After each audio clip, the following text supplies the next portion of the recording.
जय श्री कृष्ण। स्वागत है आपका अधिक मास कथा के अध्याय 20 में। भगवान विष्णु की असीम कृपा और पुरुषोत्तम मास की महिमा से यह पावन कथा हमारे जीवन में भक्ति, श्रद्धा और धर्म के प्रकाश को बढ़ाती है। आइए मन को एकाग्र कर प्रभु का स्मरण करते हुए इस दिव्य अध्याय का श्रवण करें और उनके श्री चरणों में अपनी भक्ति अर्पित करें। अधिक मास कथा के 20वें अध्याय में वाल्मीकि का दृढ़ धनुआ से पुरुषोत्तम मास के नियम वर्णन। सूत जी बोले, हे विप्रो, नारायण के मुख से दृढ़ धनुआ के पूर्व जन्म का वृत्तांत सुनकर पूर्ण तृप्त न होने के कारण नारद जी नारायण मुनि से पूछने लगे, हे तपोधन, दृढ़ धनुआ ने वाल्मीकि जी से क्या कहा, सो मुझसे विस्तार पूर्वक कहिए। श्री नारायण बोले, हे नारद जी, दृढ़ धनुआ ने वाल्मीकि मुनि की प्रार्थना करके जो कहा वह कहता हूँ, सुनो।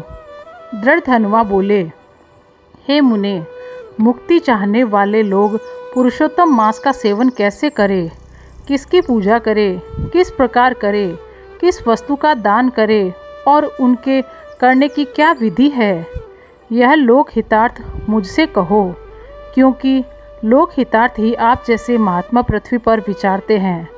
यह पुरुषोत्तम मास साक्षात पुरुषोत्तम भगवान हैं, अतः इस मास में व्रत दानादि करने से महान पुण्य होता है। यह मैंने आपके मुख से सुना है। मैं अपने पूर्व जन्म के सुदेव नामक ब्राह्मण के वृत्तांत को सुनकर और इस मास के फलस्वरूप मरा हुआ पुत्र उठकर खड़ा हो जाने की कथा सुनकर, हे ब्राह्मण, पुत्र शोक में अज्ञानवश निरंतर निराहार रहने से मेरा वह पुरुषोत्तम मास बीत गया और उसका यह फल हुआ कि मरा हुआ पुत्र जीवित हो गया। फिर मैंने हरि के मुख से सुना हुआ और अनुभव किया पुरुषोत्तम मास का पूजन किया। हे तपोधन, इस जन्म में मैं वह सब पूजा विधान भूल गया हूँ, अतः मुझे फिर से सुनाइए। वाल्मीकि मुनि बोले, ब्रह्म मुहूर्त में उठकर परम ब्रह्म परमात्मा का चिंतन करें। फिर एक बड़ा जल का पात्र लेकर नैऋत्य दिशा को गांव से कुछ दूर जावे। दिन में और सांझ समय कान पर यज्ञोपवीत लपेटकर उत्तर की ओर मुख करके पृथ्वी को गाज से ढककर सिर पर वस्त्र लपेटकर मुख को बंद करके न थूके न बोले, इस प्रकार मलमूत्र का त्याग करे।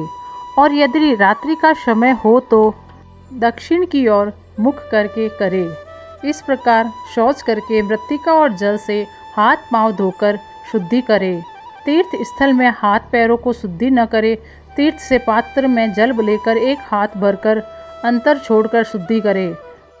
पीछे तीर्थ में शुद्धि करे, अन्यथा अशुद्ध ही रहता है। इस प्रकार पुरुषोत्तम का व्रत करने वाला शौच कर्म करे। पश्चात गृहस्थ 16 अथवा 12 कुल्ला करे और पेशाब करने पर 8 व 4 कुल्ला करे। फिर उठकर नेत्रों को धोकर दातुन ले और निम्न मंत्र को पढ़कर दातुन करे। हे वनस्पते, आप हमें आयु, बल, यश, तेज, संतान, पशु, धन, ब्रह्म ज्ञान और बुद्धि प्रदान करे। बिना छिद्र की 12 अंगुल की ओंगा या बबूल की कनिष्ठ अंगुली के समान मोटी बिना गांठ की दातुन करे।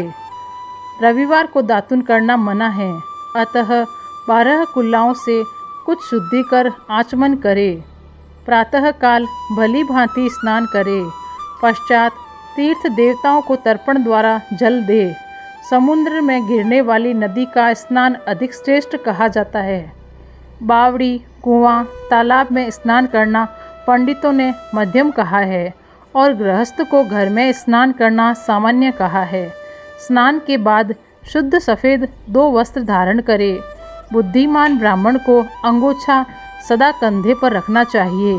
प्रातःकाल शुद्ध स्थान पर पूर्व की ओर और सायंकाल उत्तर की ओर मुख करके बैठे। फिर शिखा बांधकर जांघों के मध्य हाथों को करके कुशा की पवित्री पहनी कर आचमन करे। ऐसा करने से पवित्री अशुद्ध नहीं होती, किंतु भोजन करने से अशुद्ध हो जाती है, अतः उसे फेंक दे। आचमन करके गोपी चंदन से तिलक करे। तिलक डंडे के आकार का सीधा हो, सुंदर हो, ऊर्ध्वपुंड हो या त्रिपुंड हो, उसके बीच में छेद रखे, क्योंकि ऊर्ध्वपुंड में लक्ष्मी जी सहित हरि भगवान रहते हैं और त्रिपुंड में पार्वती जी सहित साक्षात शंकर जी विराजते हैं। यदि छिद्र न हो तो उसे कुत्ते के पाँव की भांति जानो, ऐसा विद्वानों ने कहा है। सफ़ेद ऊर्ध्वपुंड तिलक ज्ञान को देने वाला है, लाल तिलक मनुष्यों को वश में करने वाला और पीला तिलक सब सिद्धियों को देने वाला है। इनके अतिरिक्त अन्य प्रकार के तिलक न लगावे। गोपी चंदन की माटी से शंख चक्र गदा पद्म धारण करे। ये सब पापों को नष्ट करने वाला और पूजा का अंग कहा है। जिसने शरीर पर शंख चक्रादि हो उनको साधारण मनुष्य नहीं जानना चाहिए। वे भगवान के नित्य शरीर है जो शंख चक्रादि चिन्हों को नित्य धारण करते हैं। उनके शरीर के पाप पुण्य रूप हो जाते हैं। नारायण के आयुधों से जिनका शरीर चिन्हित रहता है, उनके करोड़ों पापों से युक्त होने पर भी यमराज क्या बिगाड़ सकता है। फिर प्राणायाम कर संध्या वंदन करे। प्रातःकाल की संध्या जब तक सारे दिखते हो तब तक यथाविधि करे। जब तक सूर्य नारायण का दर्शन न हो तब तक गायत्री मंत्र का जप करता रहे। फिर सूर्य के मंत्रों से सूर्य के सामने खड़ा हो अंजलि दे और सायंकाल के समय भूमि पर अपने पैरों को करके नमस्कार करे। जो ब्राह्मण, क्षत्रिय और वैश्य श्रद्धा से विधि पूर्वक संध्या करते हैं, उनको तीनों लोक में कोई भी वस्तु कठिन नहीं है। यह दिन के प्रातः काल के कर्म है। इस प्रकार नित्य कर्म करके हरि पूजा आरंभ करे। फिर व्रती पुरुष शुद्ध तथा मौन होकर गोल व चौकोर शुद्ध गाय के गोबर से लिपी हुई भूमि पर व्रत की सिद्धि के लिए चावलों से 8 दल वाला कमल बनावे। फिर स्वर्ण, चांदी, तांबे या मिट्टी का नवीन छिद्र रहित शुद्ध कलश उस मंडल के ऊपर स्थापित करे। फिर उस कलश में शुद्ध तीर्थों का लाया हुआ कल्याणकारी जल भरकर ऐसा कहे, कलश के मुख में विष्णु है, कंठ में भगवान रुद्र है, मूल में ब्रह्मा जी विराजमान है, मध्य में मार्तंड स्थित है, कोख में समस्त समुद्र और 7 द्वीपों वाली पृथ्वी है। ऋग्वेद, यजुर्वेद, सामवेद और अथर्ववेद यह चारों वेद अपने अंगों सहित कलश में स्थापित हो। इस प्रकार कलश स्थापना करके उसमें सब तीर्थों का आह्वान करे। गंगा, गोदावरी, कावेरी, सरस्वती मेरी शांति के लिए और पापों को नाश करने के लिए आवे। फिर कलश का मंत्रों से गंध, अक्षत, नैवेद्य और ऋतु में खिलने वाले ताजे पुष्पों से पूजन करे। कलश के ऊपर पीले वस्त्र से लिपटा हुआ तांबे व पात्र रख दे। उस पात्र के ऊपर सोने के राधा कृष्ण की मूर्ति स्थापित करे। अनंतर भक्ति पूर्वक विधि विधान से पूजा करे। पुरुषोत्तम मास के देवता पुरुषोत्तम ही है, अतः उनकी पूजा पुरुषोत्तम मास के आने पर ही करे। जिसकी सेवा से संसार सागर में डूबता हुआ जीव तर जाता है, यह ध्रुव सत्य है। उसे संसार में कौन मनुष्य नहीं सेवेगा। गांव, द्रव्य, पुत्र, ग्रह और शुभ अशुभ कर्म सभी बार बार मिलते हैं, परंतु यह मनुष्य शरीर बार बार नहीं मिलता। शरीर रक्षा धर्म के लिए और धर्म रक्षा ज्ञान के लिए तथा ज्ञान से मोक्ष सुलभ होता है। अतः धर्म का आचरण करे। देह रूपी वृक्ष का फल सनातन धर्म है। धर्महीन मनुष्य का शरीर बांझ वृक्ष जिसमें फूल व फल नहीं लगते की भांति निष्फल है। माता, पिता, मित्र, स्त्री, पुत्र, भाई, द्रव्य आदि कोई सहायक नहीं होता, केवल धर्म ही सहायक होता है। वृद्धावस्था सिंहनी की भांति डराती है। व्याधियाँ शत्रु के समान पीड़ित करती है। फूटे हुए बर्तन से जैसे जल टपकता रहता है, उसी प्रकार प्रतिदिन आयु क्षीण होती रहती है। लक्ष्मी जल तरंगों के समान चंचल होती है। जवानी फूल की तरह क्षण भर में मुरझा जाती है। सांसारिक सुख भोग स्वप्न की भांति व्यर्थ है। द्रव्य और मन चंचल है। संसार के सुख नाशवान है। ऐसा जानकर विरक्त हो धर्म कार्य में तत्पर रहे। सर्प से आधा निगला हुआ मेंढक भी पुनः मक्खी खाने की इच्छा करता है, उसी प्रकार काल से ग्रस्त हुआ जीव भी दूसरे को पीड़ा देने तथा धन के अपहरण करने की लालसा करता है। मृत्यु के मुख में गए हुए आयु वाले पुरुष को क्या सुख आनंदित कर सकता है। पशु को वध स्थल पर ले जाने पर उसका भागना निरर्थक है। जब धर्म करने के लिए चित्त प्रबल होता है तब उस समय धन का मिलना सुलभ नहीं होता, और जब पास में धन है तब धर्म की ओर चित्त नहीं होता। जब धन कार्य में चित्त और धन दोनों होते हैं उस समय सत्पात्र नहीं मिलता। जब इन तीनों चित्त, वित्त और सत्पात्र का मिलन हो जाए तब बिना विचारे जो धर्म को करता है वही बुद्धिमान है। बहुत धन होने पर हजारों प्रकार के धर्म कार्य होते हैं, परंतु पुरुषोत्तम मास में थोड़े ही द्रव्य से महान धर्म होता है। स्नान, दान, कथा में विष्णु भगवान का स्मरण होना, इतना ही सद्धर्म किया जाए तो वह महान भय से बचा देता है।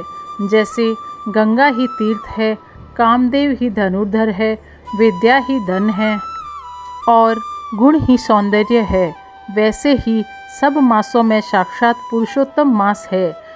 यद्यपि यह मास पहले सब ज्ञानादि धर्म कार्य में निंदनीय था, तथापि साक्षात कृष्ण भगवान के नाम के प्रभाव से यह पृथ्वी पर विख्यात हुआ।